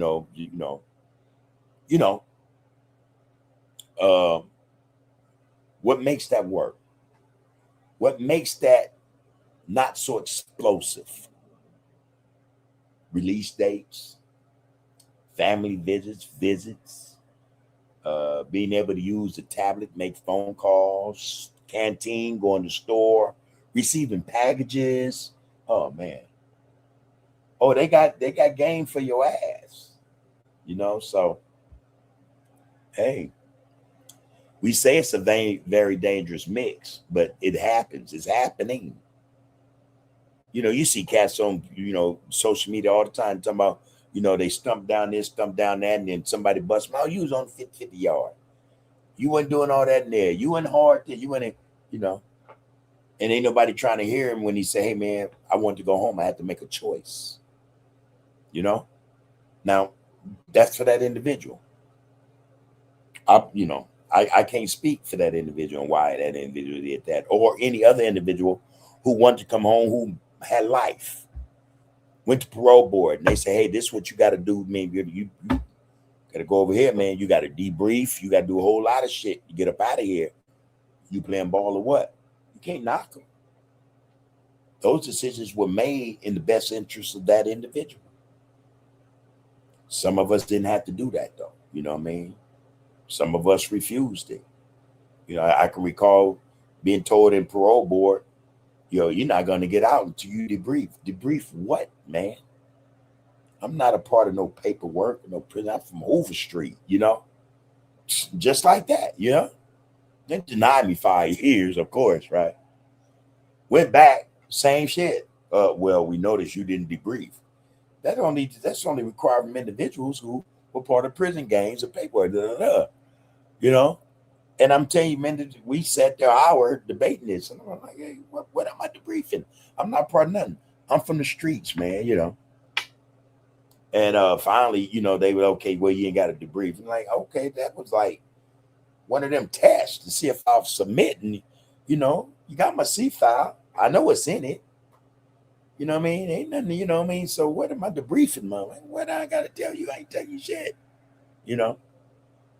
But we got individuals, and you got to acknowledge this, that, hey, man, they want to go home. You got 30, 40 years of them with that bullshit.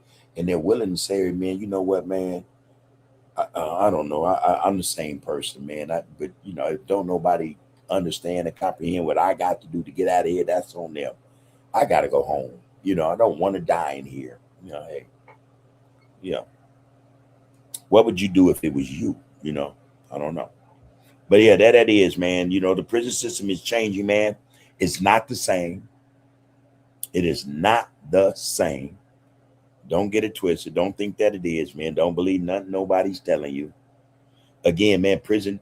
Listen, and I'm gonna tell you why it changed. Cell phones. Not even the drug game, not even tobacco or Pruno or White Lightning. Cell phones changed the prison system. Before cell phones, they were getting they blocks knocked off their shoulder. They were getting booked. They wanted to do their 8 hours and go home. What? No overtime. They didn't want overtime. They did not want over. The Goon Squad had been so battered and bruised that a lot of them started retiring. You know, at one time in the prison system, you'd see the Goon Squad, they 6'6", 6'7", 6'8", 280 pounds, muscle, crackers, going to war with brothers, going to war. You know, we're going to war with them.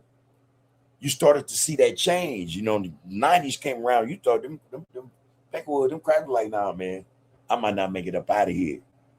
Because that's what it was, you know. Catch them coming out the program office, whatever, going to get somebody at 115 or something, you know, 114, you know, catching them. And he's like, all right. And so the whole look of the Goon Squad started changing. They started getting little bitty guys, you know what I mean, Mexicans and stuff, 5'7", 5'8", you know, 180 pounds, well, shit, 160 pounds, 150 pounds. God, what the fuck is this? You was an insult. Then they took the weight, said, okay, we're going to kind of make it fair. You know what I mean? I don't know. But that's, and then around the time they took weights, they took family visits, cell phones. And I bullshit you not, 1997, 98. That's when, and word started getting out. Cell phone, what? Cell phones, DVD players, what? Everybody was trying to get in. And, you know, to some degree, some of that shit still didn't matter because you had hardcore dudes still up in there. These dudes been here since the 70s, because we're talking about the 90s now. Some since the 80s, you know, man, that shit. And, you know, lost contact with family members and everything else. Didn't have nobody to call. So they, you know, they totally against that shit. You know what I mean? You know, so, hey, man, 2000s came. You start seeing more and more of them. You know, and before you know it, lockdown started happening. 1998, 99. Like never before. A lockdown would go 6 months or a year. That was unheard of. Unheard of. Did a lockdown, man, for 2.5 years in Salinas Valley. Real shit. Yeah. 2000 to 2002, something like that. 9/11, and they really milked it then. 9/11 happened. We, you know, and brothers and mostly brothers like, yeah, fuck them out here. You know, we're happy about it.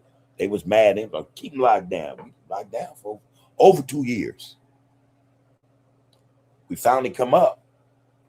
Boom. Cell phones hit the yard like nobody's business. Every building, every tier, every unit, every module had cell phones. And it was the high echelon dudes, the callers, you know, the bosses had cell phones. The players, you know, the hustlers had cell phones. You know, real spit. I'm hanging out with my boys, man, out of the Bay, man. Shout out to my boy, man, RG, man, Reg, man, Reginald Glover, man, Finn, my boy Roy, man. You know, we chilling. I'm in the cell with them, hanging out at the Bay. We chilling, smoking big weed, drinking. They busted out on me. Back. Now I had access to one in Mill Creek. You know, that wasn't nothing. You know what I mean? Because they bust a flip out on me. Back. Like, bud. Fuck y'all, get this motherfucker, man. Boom. It wasn't even a week. I had one. They were fairly cheap, but that was the get out. And we noticed more and more cell phones were coming, more tobacco was coming, more drugs, but we was on lockdown a lot more too. You know, and that shit occurred, that went on for a long, long time. You know, they were selling cell phones. They'll come back, hit the cell, take the cell phone, put you in a hole. Cause back then you go to hole for a cell phone. Quick, lickety split. You going to hell. You going to hole for a cell phone. You'll go to hole for a cell phone for you went to hole for a knife. So they locking brothers up. Everybody and their daddy going to hole because they getting caught. Don't know how to stash these cell phones. You know, what do I put it in this concrete cell? You know, so, you know, they getting caught. I got mine. And I swear to you, I was so nervous. Cause I didn't spent the money on the damn thing. At that time, that thing was I think everything was $800, $900. I'm sitting on my bunk, got the curtain up, man. I got the locks in the door. Man, because I'm trying to figure out how do I keep this cell phone? And it took me to the next day, and I figured out a spot. I got caught with a cell phone one time, and that's because the celly I had at the time did some goofy shit. Goon Squad coming to the cell. They coming to get me. You know, a visitor of mine got cracked. I see it in the parking lot. I see the whole thing going down. You know what I mean? While that's going down, here they come. Shit. Beauty of it was they moved me out the cell, left him in the cell. So automatically we didn't talk about this. You know where to move everything. That boy, he was more concerned with tobacco and weed. Left the cell phone right there in a regular place where we both got access to it, you know. And they came back maybe 10 minutes later, from what I understand, 15 minutes, took all my property, man. He didn't remove it, you know, boom. Anyway, long story short, that was the only time. But it was an influx of cell phones, man. And lockdowns were just a normal thing. You know what I mean? In fact, I think sometimes they would create reasons to stab somebody. I bullshit you not, man. Just so we can go on lockdown. And these dudes can get me on these cell phones and watch porn, watch movies, you know, be cupcaking all night long. I bullshit you not, man. The funniest shit. That's what happened. And like I say, man, the lockdowns were just some that were perennial. They were all year, you know, and got to the point where people start complaining on the streets. Hey, somebody called me. They're threatening me from prison, da-da-da. And the governor got involved. All the politicians, they got cell phones in there. What are you doing? You know, the whole time, guess who's bringing the cell phones? You know, I had one approach me. I was like, nah, man, I'm good. You ain't setting me up. You don't win like that. I wouldn't give a fuck what nobody say. You ain't working with the enemy, man, and call yourself thinking you're gonna win. It don't work like that. You know, and I got cats to tell you the truth. That's the truth. I was straight. No, man, you can't bring me a cigarette. Never, you know. But that's what happened. And this shit happened for a reason. That's all I'm trying to say. This shit went on for a reason. And you look back on it now, and it's by design. They allowed this shit to happen, bro. And in that way, they were able, you know, the police became safer. You know, they found excuses now to do double shifts. This is how they were making over $120,000 a year. All of a sudden, overtime was a thing. Like I said, they just locked down the whole prison and then got excuses for COs to be there 2 shifts. You know, wasn't nobody getting no program, barely getting showers. You know, wasn't no phones outside for those who didn't have a cell phone. Wasn't no day room. You know what I mean? Would barely take you to go see medical, law, library. It's crazy shit. But it was all by design. It was all by design. And before you knew it, man, even the brokest, the bums had a cell phone, you know, and I don't mean that disparagingly. I'm just saying that's how abundant they were. You know, they might have got a hold of one that had a faulty battery, you know, because back then you take the battery out and shit like that. And those were the phones you generally wanted because they started bringing in the dogs that could sniff out ion batteries, you know, when they do the cell searches. But anyway, everybody was having them. But we were on lockdown all the fucking time. On time they bring your flight down so you can hurry and go to the store, spend that money, because they still needed your money. They still needed that money. And to get packages. But they did that sparingly. See, the package, you can spend the money with the package, that don't mean you're gonna get it. But that canteen was different. I'm just telling you the game, man. They did that shit on purpose. They orchestrated that shit. And it worked. And before you knew it, prison was not the same. Cell phones changed everything in prison. Everything. Literally everything. You know, and in a lot of cases, it was detrimental to a lot of individuals in prison who had them. You know, like I said, I got caught one time, you know, and I take responsibility for it. You know, my son did some Gilligan shit, but, you know, I come from the whole after that, never got caught with a cell phone. When I knew I was going to board and about to get home, I had a feeling I'm getting out of here. I sold the cell phone, one of the homeboys from Insane. Little bit of nothing. I'm a needed man, you know, Saturday and or Sunday for an hour. You know, while it's daytime, not overnight, nothing. I ain't taking no chance, you know, and that's what it was. Man. But cell phones changed prison, y'all. To the point where now they ain't even they don't do nothing in prison, the COs. You know, they barely get yard nowadays, you know, shit like that. And they worked it so mugs be on prison so long, on lockdown so long in prison, they move in the SNYs, the PCs, the snitches. They move them in the cells that's available, that's vacant. They in there, you know. And this is how they mingle. I mean, this is how they, you know, get in. And again, some of them know, oh yeah, that's so and so, he ain't no good at, they don't say nothing. You don't want the cell hit. You don't want no major searches. You lose your phone. You know, it's crazy shit, man. But in due time, the CDCR will not look, it already does not look the same, but I think it'd be phased out, like I said, and we'll have more private prisons running the criminal justice system in terms of incarcerating people, men and women. Then, you know, you'll have no need for the CDCR anymore. You know, that's why you see what you see in terms of PCs and shit.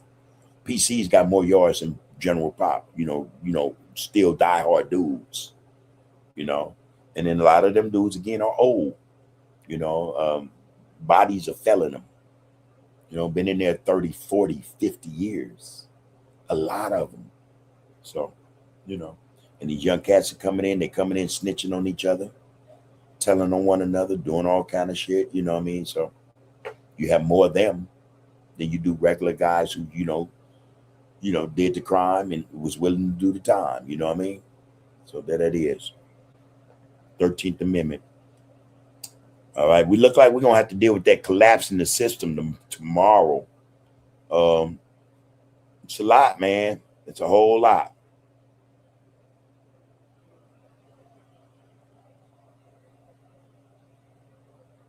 Hold on. What happened?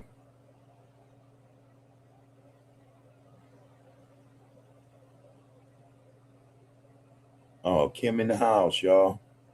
Hold on. Let me say my love to Kim. Hoover Kim, Kim say, Hoover, hey, real ones, it's been a struggle. We had my big sister's funeral this Saturday. I just want to say hello and take care of each other. Love your family. Thank and love to Big Bub and under the groove. We love you as much, sis. All right. And again, our condolences to you. Like Fat Rat said, he said it so eloquently a couple of weeks ago. Find solace, you know, in your memories, you know, those that you have, your sis, man, bring smiles to your face and joy to your heart. We send our love to you, all right? Peace and prosperity to you and your family, and just, you know, a process that will allow you guys to heal as a result of this loss. We love you. We miss you as well, all right? Just know that, sis. We love you as well. Take care, sister. Duro Creek say salute to Under the Groove Podcast. Right back to you, Duro Creek. I don't know. That's a new one, bro. Welcome to this Get Out. Hey, like, share, follow, subscribe. and comment to this. Get down, you guys. This is Under the Groove podcast. You guys' involvement, man, your participation, it means a great deal. For all y'all that's still up in here right now, man, go up in there, man. Like it. Hit that like button. Hit that share, man. All right? If you haven't subscribed, subscribe as well. That would do us a great service. We love you for that. All right? So appreciate, salute right back to you, Dual Creep. Good to see you up in here, brother.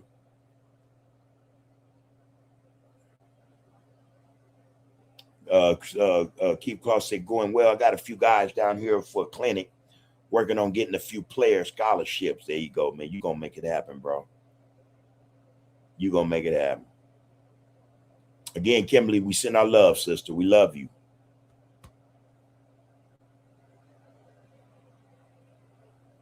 Yeah, man.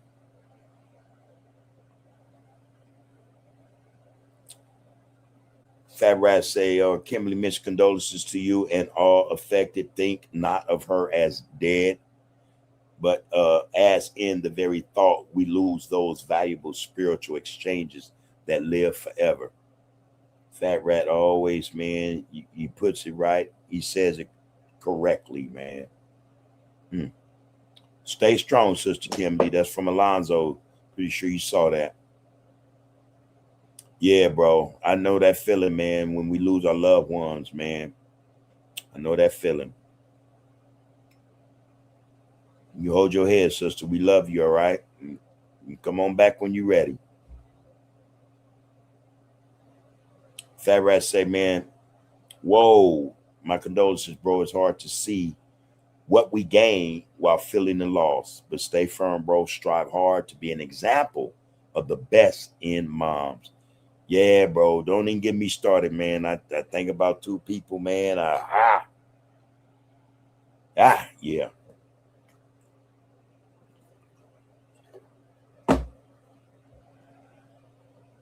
Yeah. All right, man. I'm out as well, y'all. Appreciate each and every one of you. Man, let's just show that love, man. Let's be 100, man, with ourselves and those who are part of our lives every day.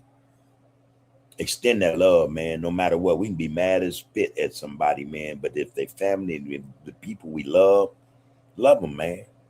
We ain't perfect. We make mistakes, you know what I mean? But love them. Love them while you can, especially. Love them while they're here, man. Love them more so while they're here, all right? Get that to them, man. Love yourselves, though. In order to do that, you have to love yourself so that you could do that for them. Give them that love. Take care of yourself so that you can take care of them, all right? Y'all know the saying, man. Love yourself and love one another, man. Take care of yourself so that you're able to take care of one another, man. You know, that's what I got to say about that, all right?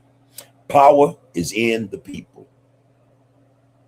Power is in the people. In such a way, man, I'm telling y'all, man, we don't even know, man, the half of it. We don't know the half of it, man. But know this much. Power is in the people. That means each and every one of us, all right? Take care of yourselves, man. Take care of each other. You are, you have been, and you will be Under the Groove. All love, man. See y'all on tomorrow. One love.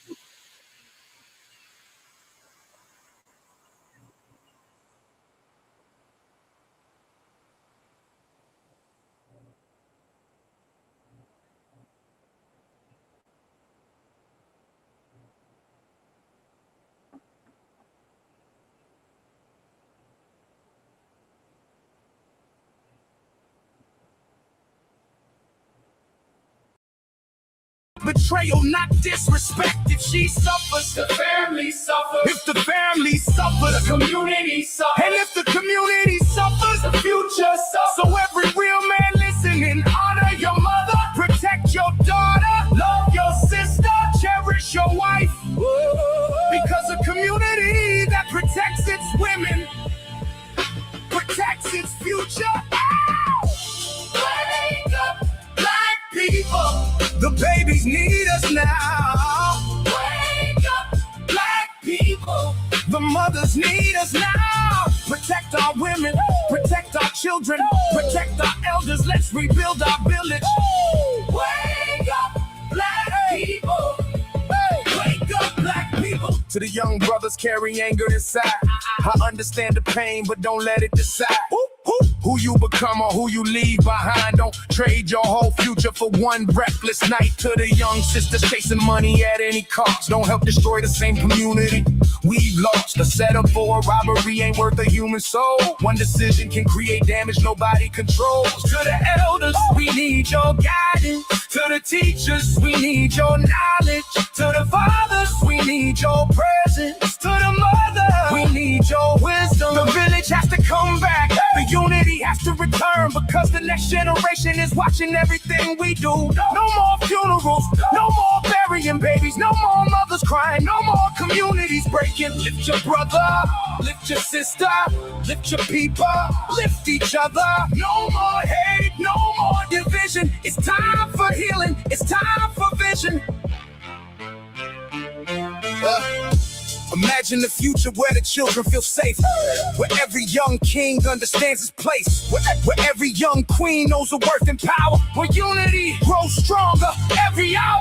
Imagine neighborhoods building businesses again, families creating wealth instead of visiting pens. Imagine fathers at home teaching sons how to lead, and mothers being honored for the lives that they see. Imagine elders respected every place they go, passing down wisdom only experience can know. Imagine black people standing together once more, not perfect, but united at the core. That's the dream, not destruction, not division, but healing, building, growing, living. Because our story ain't over, and our greatest chapter can still be written. Wake up, black people. The future calling. Wake up, black people. Wake up, black people. The ancestors watching. Pop. Protect our women, protect our children, protect our elders. Let's rebuild our village. Wake up, wake up, black people. Stand up, black people. Wake up. Rise up, black people. Wake up, before it's too late. Wake up, black people. Before it's too late. Yeah. This is not a song. This is a warning. This is for every black mother who buried a child. Yeah. Every black child who never got the chance to become great. Every elder who remembers when the community stood together. And above all, this is dedicated to the black woman. The first teacher, the first nurturer, the first protector, the foundation of the family. Without a sacrifice, without a strength, without a love, many of us wouldn't be here today. One love, everybody. Take care.